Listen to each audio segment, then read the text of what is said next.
Gaza में कोहराम, गली गली में मातम है। खौफ की फिजा में जिंदगी सजा बन चुकी है। खाने की तलाश में मौत मिल रही है। गाजा के बाशिंदों की जिंदगी रोज नर्क में गुजर रही है।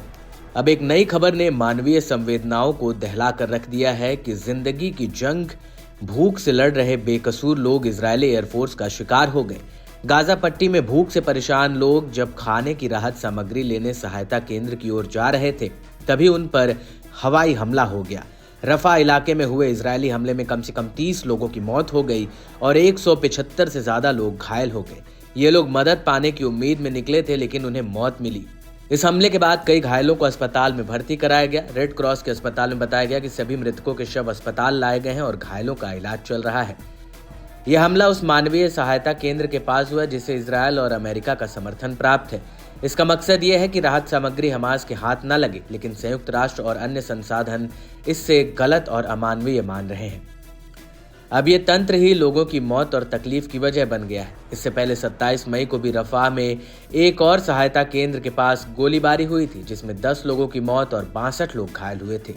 स्थानीय लोगों का कहना है कि वे खाना लेने आए थे, लेकिन इजरायली सैनिकों ने गोली चला दी।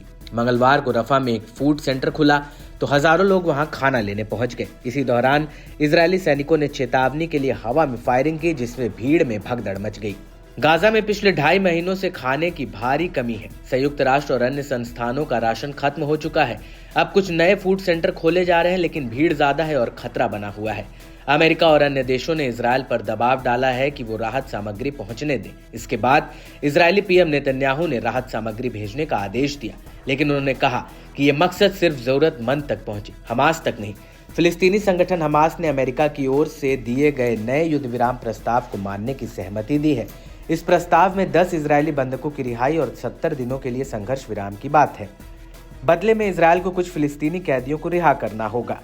हालांकि अभी तक इजरायल ने इस पर कोई साफ जवाब नहीं दिया है। इससे पहले भी जनवरी में सीज फायर हुआ था, लेकिन मार्च में फिर हमला होने से वो समझौता टूट गया।